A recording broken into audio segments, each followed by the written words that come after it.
And this is a Helios Sunrise interview with Hoken Tech, one of the projects who have been through the Helios incubator program. Good to speak with you today, Alfredo. I know you're in a different part of the world. I'm in Panama right now.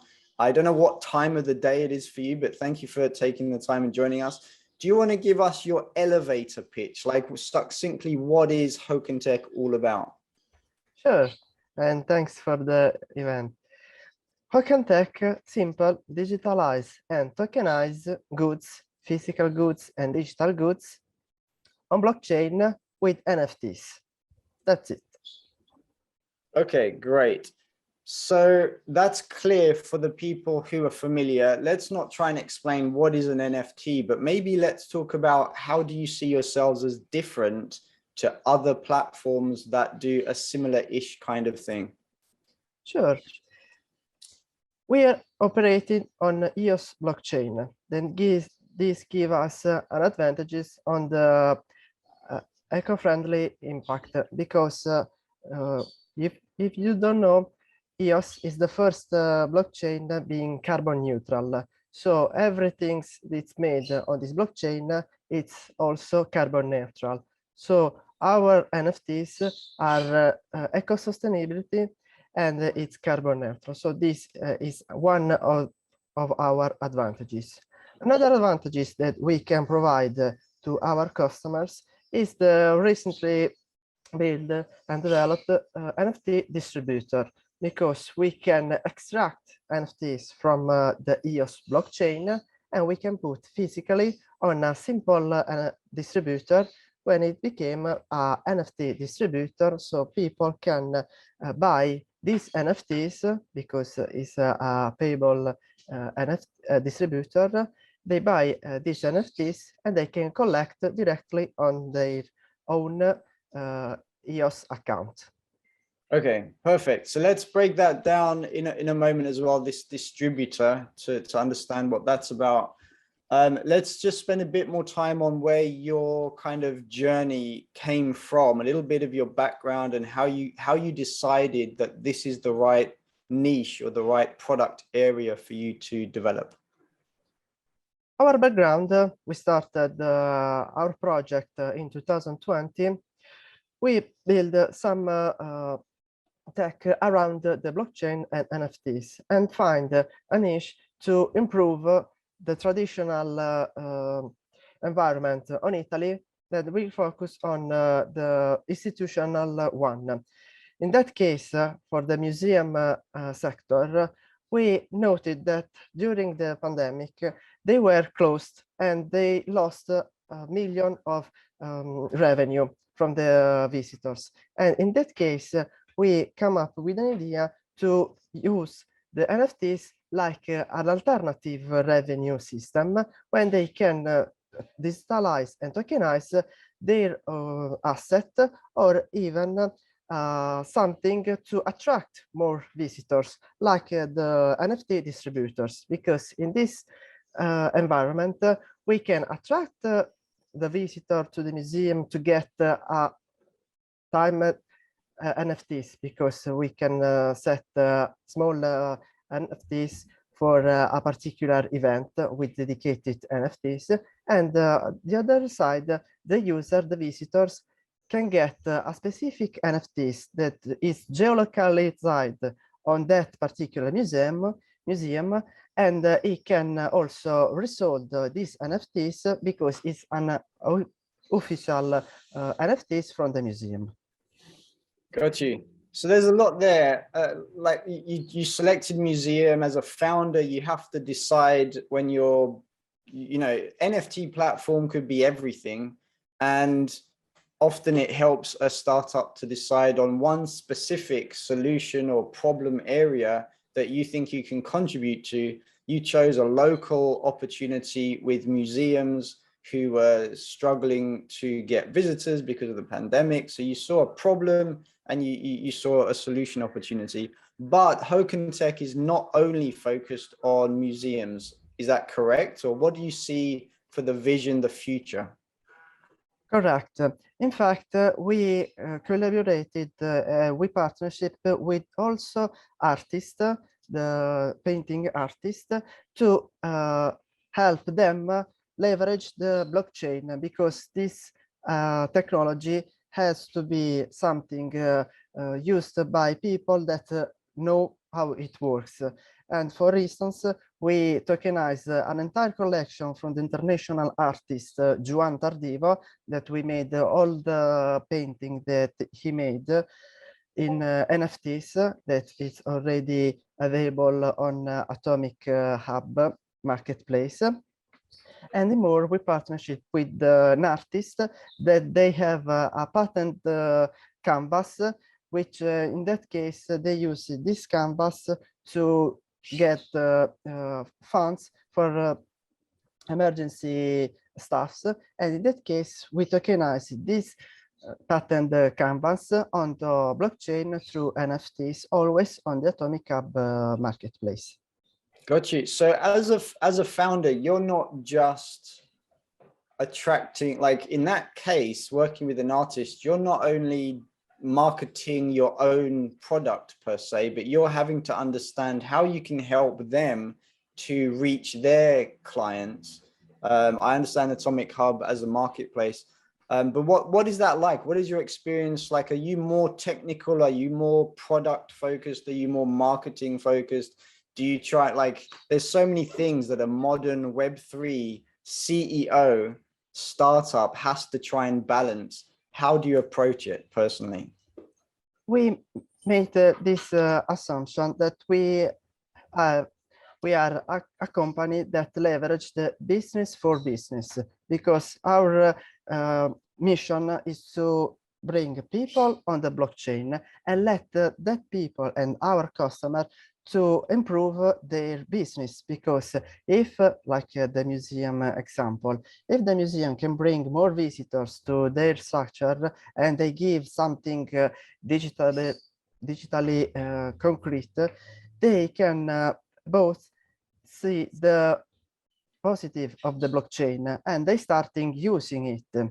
And don't forget that when we create something like NFTs, we can also expand this kind of word. For instance, with the Nice One team that has a particular plugin that transform any game in an blockchain game, we can also implement their technology with our NFTs and create something new. For example, a game that you can access only with the museum NFTs, only with the artist NFTs.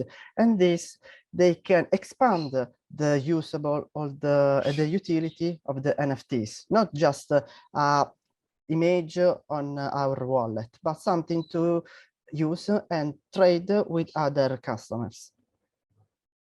Got you. How do you feel about the current state of the market? Do you see like, is the NFT market down for a long time, or do you see certain opportunities rising and others just are quieter? Or what's your take on the market, and what are your milestones for growth? Like, you're doing this distributor. What else do you see as your next steps for developing Hoken Tech over the next maybe 6 months or even a couple of years? What kind of perspective do you keep on growth?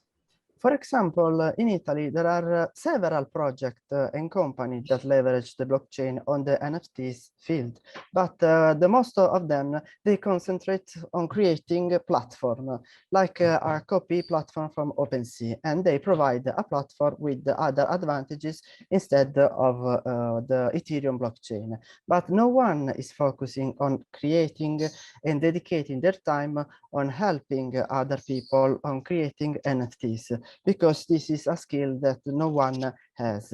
And in this case, we don't give customers only the NFTs, but we have a plenty of service that we can provide to the customers. As I said, it starts from the creating of the NFTs, but we can also adopt and extend these NFTs in the distributor NFTs, or in the future also in the game or application dedicated to the NFTs. Like imagine NFTs that assemble a license. So you can, for example, using Photoshop, but you get the NFT license directly from Photoshop, where you can buy on a decentralized marketplace. And this sector is not yet on the mainstream. It's a niche, but in the future, all will be developed in this way, because the centralized system of the big company, for example, the Google Store, the App Store, and so on, they tend to block this kind of innovation. Got you. So what do you say are the challenges? What challenges have you had to overcome in the past and to get you to here? And what do you see as the challenges moving forward? Surely a challenge is to get people on the EOS blockchain, because as we know, the EOS blockchain count another steps to make familiar with it, that other blockchain don't have this entry barrier.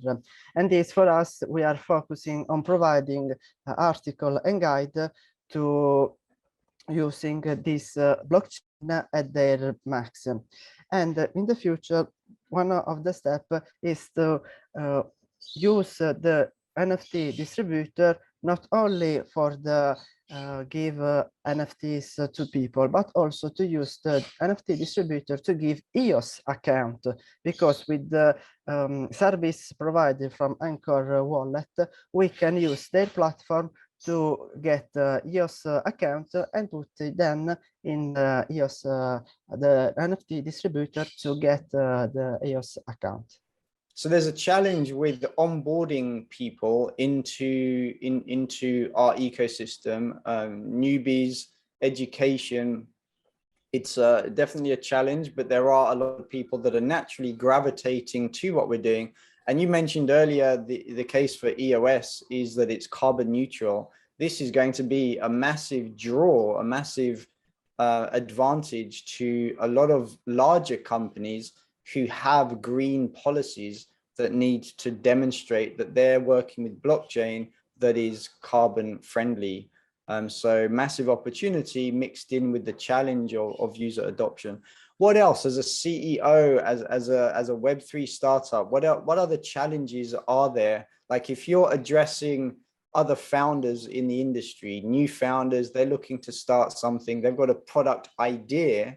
And one of the things we teach in the incubator program is that an idea is obviously not good enough in terms of a product. To actually create a product, you need a customer, and that's a whole other journey that someone has to go through. So what have you learned? What lessons have you learned, or what advice have you got for newbie Web3 founders?